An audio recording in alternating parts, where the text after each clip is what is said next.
এখানে ডাকাতির ঘটনা উদ্বেগজনক হারে বেড়ে গেছে।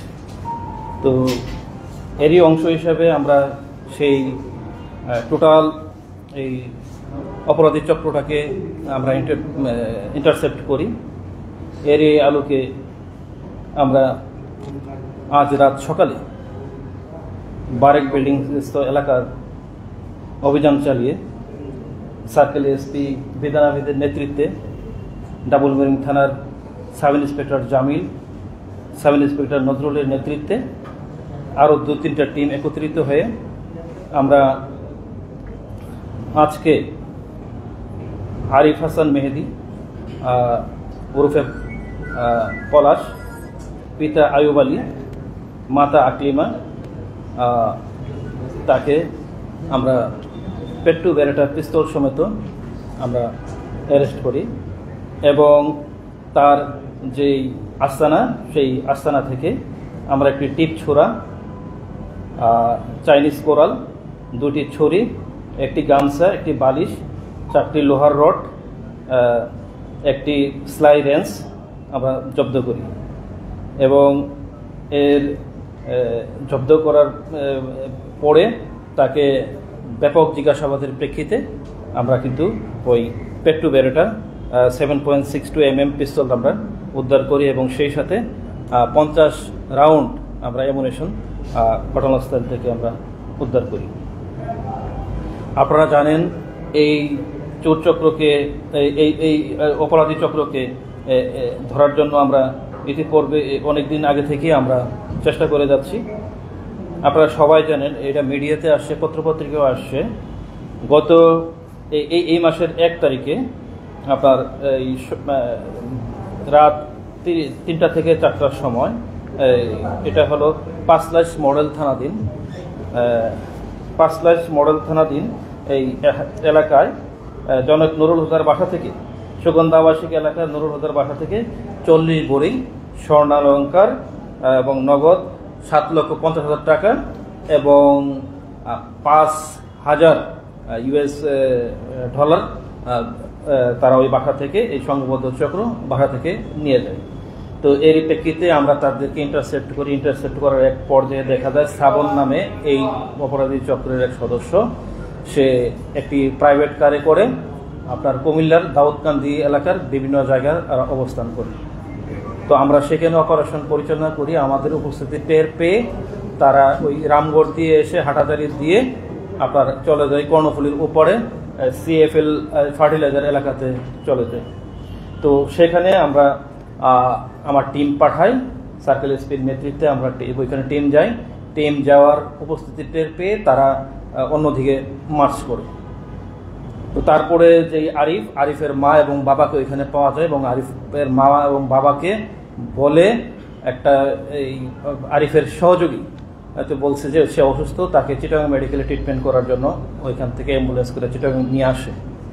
তো এর মধ্যে এরা আমাদের প্ল্যান এবং উপস্থিতি টের পেয়ে যায় যে পিছনে আইনশৃঙ্খলা রক্ষা বাহিনী তাদেরকে অ্যাপ্রিহেন্ড করার জন্য পিছন থেকে ধাবিত হচ্ছে। মেন টাইম আরিফের বাবা আরিফকে আপনার হাত দিয়ে ইশারা করে ওইখান থেকে সিন আউট হওয়ার জন্য। আমি যে ভিডিওটার কথা দিয়ে বলেছি, এটা সিসি ক্যামেরা ফুটেজটা এক্সপ্লেন করলে আপনার এটা পেয়ে যাবেন। তো ওখান থেকে আরিফ, রাজু এবং মেহেদি ওরা পালিয়ে যায়, কিন্তু পরবর্তীতে আজকে সকালে ওরা ধরা পড়ছে। এবং এই তাদের যে সহযোগী, তাদের সহযোগীদের মধ্য থেকে আমরা ধরেছি রিয়াদ হোসেন, প্রকাশ হলো বাচ্চু, পিতা মুরাদ হোসেন। তারপরে আমরা ধরেছি হচ্ছে জয়নাল আবেদিনকে ধরেছি, তারপরে আমরা ধরেছি জসিমউদ্দিনকে, তারপরে আমরা তৌহিদ রাকিবকে আমরা ধরেছি, তারপরে আমরা বাদশা মিয়াকে আমরা ধরেছি। এই চক্রের অন্যান্য অপর সদস্যগুলোকে তাদের জিজ্ঞাসাবাদের প্রেক্ষিতে জানা যায় এই দলের যে মূল যে কারিগর সে হচ্ছে ডাকাত মেহেদি এবং হচ্ছে মনির। ডাকাত মেহেদির বাড়ি হচ্ছে আপনার সাতক্ষীরাতে, নড়াইতে, আর মনিরের বাড়ি হচ্ছে ভোলা জেলাতে। তো এবং তারা এই চট্টগ্রাম শহরে যত বড় বড় দুদর্শ হাউস থেট, কমার্শিয়াল হাবে আপনার ডাকাতি এরা করে যাচ্ছে। এবং তাদের সাথে আরও আছে জাহিদ, যাকে পিচ্চি জাহিদ হিসেবে পরিচিত। চট্টগ্রাম মেট্রোপলিটন পুলিশেই শুধু তার বিরুদ্ধে আপনার 40 থেকে 42টা আপনার মামলা আছে, ডাকাতির প্রস্তুতি এবং ছিনতাই। এবং আমরা যাকে আজকে আপনাদের সামনে প্রডিউস করেছি মেহেদির বিরুদ্ধে প্রায় 50 ঊর্ধ্ব আপনার নিয়মিত মামলা আছে। তো আপনারা সবাই জানেন যে 2 মাস আগে বারেক বিল্ডিং মোড়ে আমাদের অপারেশন টিম ওইখানে যাওয়ার পরে আমাদের 2 সাব ইন্সপেক্টরকে স্ট্যাপ করে তারা পালিয়ে যায়। সেখান থেকেও আমরা 2 জন ডাকাতকে আমরা ধরেছি এবং এই মুহূর্তে ধরেছি। এবং যখন তারা ওই ডাকাতির টাকা আপনার ভাগ করতেছিল ওই সময়ের মধ্যে, এবং সেইখান থেকে কিন্তু আমরা ডাকাতি সরঞ্জামের সহ 2,44,000 টাকা কিন্তু আমরা ধরেছি, এই চক্রটা থেকে কিন্তু ধরেছি। আবার সাবসিকুয়েন্টলি জামিনে মুক্ত হয়ে আবার তাদের গ্রুপটা আরও বড় করেছে এবং তাদের চক্র আরও বৃদ্ধি করেছে। তো এই চক্রের সাথে আরও যারা জড়িত আছে আপনারা জানেন, এই চক্রের সাথে জড়িত আছে রাতুল, হানিফ, নুরুন নবী, তারপর শ্রাবণ, বদন নামে একজন আছে, তারা এই চক্রের সাথে জড়িত। তো আমরা আজকে এই আসামিকে আমরা আদালতে প্রডিউস করব। আদালতে প্রডিউস করে আমরা আমাদের হেফাজতে চাব এবং সেই সাথে আরও অন্যান্য যে মামলাগুলো আছে, বিশেষ করে আপনার ওয়ান ব্যাংকের ডাকাতি, তারপরে ক্যাট একটা আছে আগ্রাবাদস্থ একটা প্রতিষ্ঠান আছে, ওইটার ডাকাতি সহ পাঁচলাইশে যে আপনার 40 ভরি স্বর্ণ, 7.5 লক্ষ টাকা এবং $5 লক্ষ যেটা $5,000 যেটা নিয়েছে, তো সেটা আমরা উদ্ধার করব। তো ইতিমধ্যেই আমরা কিছু উদ্ধার করতে আমরা পেরেছি।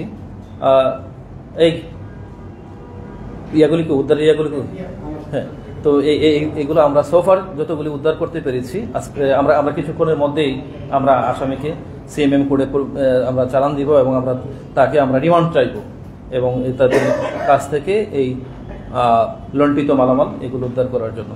তো এখন আপনাদের সামনে আজকে আমরা যেগুলো সিজ করেছি তার কাছ থেকে সেগুলি আমরা প্রদর্শন করব। আপনারা জানেন যে আমরা যে অস্ত্রটা যেটা উদ্ধার করেছি সেই অস্ত্রটা হচ্ছে আমাদের ডাবল বোরিং থানার রেজিস্টার আমরা মিলিয়ে দেখেছি। আপনারা জানেন যে এখানে বেসরকারি ব্যক্তিবর্গ কিন্তু অস্ত্র থানাতে গচ্ছিত রাখে বা জমা রাখে। পিস্তলটা হচ্ছে পেট্রু বেরেটা, এটা ইটালির তৈরি, 7.65 mm। তো এটা আমাদের ডাবল বোরিং থানার রেজিস্টার মিলিয়ে দেখেছি, এটা হলো পাবলিকের গচ্ছিত অস্ত্র, সেটা আমরা আজকে উদ্ধার করলাম।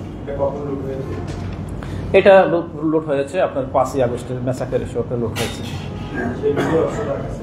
জি, সেই লুটের অস্ত্রটা আমরা মেয়েদের কাছে আমরা পেয়েছি।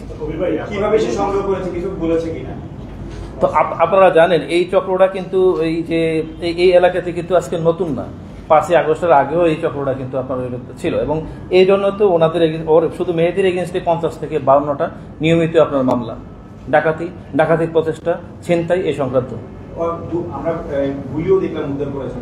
হ্যাঁ 50 রাউন্ড। হ্যাঁ, থানা থেকে নেওয়া।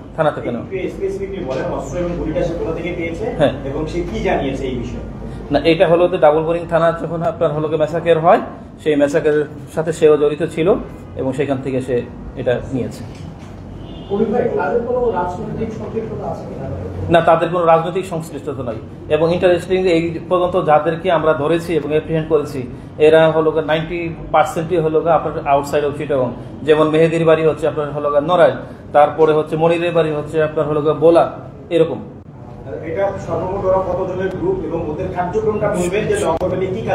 সর্বোপরি এদের ক্ষেত্রে আমরা যে তালিকাটা আমরা পেয়েছি আপনার 10 থেকে 12 জনের সেই গ্রুপটা, এবং সেটা শুধু এই ডাবল বোরিং এলাকা না, এবং গোটা নগরব্যাপী একটা আতঙ্কের নাম হচ্ছে এই মেহেদি এবং এই মনিরের গ্রুপ, মেহেদির মনির এবং জাহিদের গ্রুপ হিসাবে পরিচিত।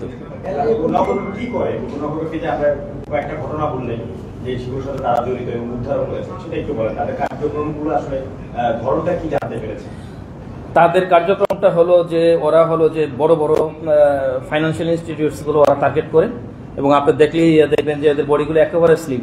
তারা রড কেটে বা যে কোনো করে ওরা অনেক সময় আপনার ছাদ কেটেও কিন্তু ওরা ঢুকে দেয় এবং বিভিন্ন ভিডিও ক্লিপ এগুলি আমি আপনাদের প্রোভাইড করব। ভিডিও ক্লিপগুলো অ্যানালাইসিস করলো এবং তাদের বডি অ্যাপিয়ারেন্স, ফিজিক্যাল অ্যাপিয়ারেন্স এবং টাইম স্লট যদি আপনি অ্যানালাইসিস করবেন এবং এইগুলোর সাথে ম্যাচ করে। এবং তাদের টার্গেটই থাকে হচ্ছে যে বড় বড় ধরনের হলো ডাকাতি। এই চক্রটাকে অন্য কোনো পেশা তারা জড়িত কিনা? না, অন্য কোনো পেশার সাথে এরা জড়িত না। বেসিক্যালি যে মনিরকে আমরা মেহেদিকে যে ধরেছি, মেহেদি বেসিক্যালি আপনার এখানে হলো অটো রিক্সা চালিয়েছে এবং বিগত আপনার 15 দিনের যদি ফাইন্যান্সিয়াল ট্রানজাকশনের প্রোফাইলগুলো যদি দেখেন তাহলে আপনার হলো যে মানে কোটি টাকার উপরে আপনার হলো এই লেনদেন করেছে। এই ডাবল মোরিং এর দুজন পুলিশ সদস্যকে তারা ছুরিকাঘাত করেছিল, এরপরে অ্যারেস্ট হয়েছিল। আমরা সর্বমোট 3 থেকে 4 জন আমরা জানি। হ্যাঁ, ওরা এখন জামিনে বের হইতে পারে না। জামিনে বের হওয়ার জন্য ওরা চেষ্টা করছে। ওদের যে কথোপকথন, ওদের যে কমিউনিকেশন, সেটা দেখলাম যে ওই চক্রের সাথে ওরা জড়িত। ওইটা ওরা এখনো বের হইতে পারে না। ওদেরকে বের করলে তাদের মানে ইয়েটা মানে পরিধিটা আরো বাড়বে।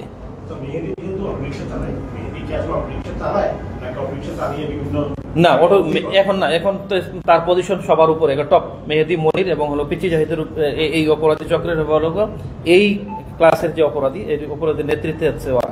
এখন পর্যন্ত কতটা অপকর্ম তারা করেছে, কিছু স্বীকার করেছে কিনা বা আপনাদের জানা আছে?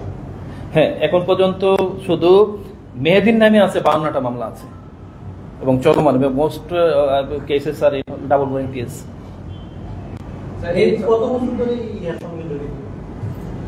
এটা মানে সে আগে কম মিনিমাম 5-7 বছরের কম হবে না। এই সংঘবদ্ধ চক্রের ধরার বাইরে কি আরো কেউ আছে? আপনাদের কোনো তথ্য আছে?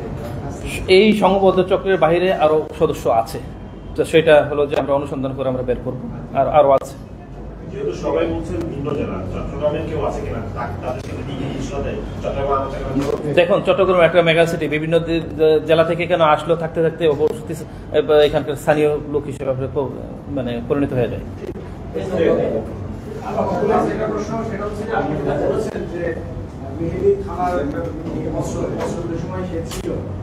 একটা অস্ত্র লুট করেছে নাকি তার গ্যাংয়ের সাথে অন্য অস্ত্র আছে? আমরা জানতেছি এখন উল্লেখযোগ্য সংখ্যক গুলি অস্ত্র মিসিং আছে। সে কি একটাই অস্ত্র লুট করেছে নাকি অনেকগুলো অস্ত্র লুট করে বাইরে বিক্রি করেছে বা তার টিম মেম্বারের কাছে? দেখুন, আমাদের কাছে যে তথ্য আছে, চট্টগ্রাম মেট্রোপলিটন পুলিশের এই 5 আগস্টের 1000 মতো অস্ত্র, বিভিন্ন টাইপ এবং ক্যালিবারের অস্ত্র এবং হলো গুলি মিসিং হয়েছে। তো সোফার এখনো আমরা 164টার মতো আমরা অস্ত্র এখন উদ্ধার করতে পারি না, সেই সাথে অ্যামুনিশনও আছে। তো আজকে একটা উদ্ধার করলাম, সেক্ষেত্রে আপনার কমবে। আমি বলছি যে আপনি নিজেই বলেছেন যে সেই ডাবল মোরিং থানায় লুটে ছিল, তো ওই সময় তো আসলে ডাবল মোরিং থানায় একটা উল্লেখযোগ্য সংখ্যক অস্ত্র ছিল। তো সে কি একটাই লুট করেছে নাকি একটার সাথে অন্য অস্ত্র লুট করেছে অন্য ক্যালিবার? হ্যাঁ, এখন আমরা তো মানে ব্যাপক জিজ্ঞাসাবাদের সময়টা তো পাইনি। এখন আমরা হেফাজতে আমরা জিজ্ঞাসাবাদ করবো। মানে আপাতত সে একটা অস্ত্রের কথা বলছে, একটা অস্ত্রের কথা স্বীকার করেছে। আচ্ছা, মানে বাইরে কোনো অস্ত্র বিক্রি করেছে কিনা বা না, এটা হলো জিজ্ঞাসাবাদ এবং তদন্তের মাধ্যমে আমরা জানতে পারবো। এখন কি থানা অ্যাটাকের যে মামলাগুলো আছে সেটা কি তাকে সোনার দেখা আবেদন করবে না? অবশ্যই করবো, অবশ্যই করবো।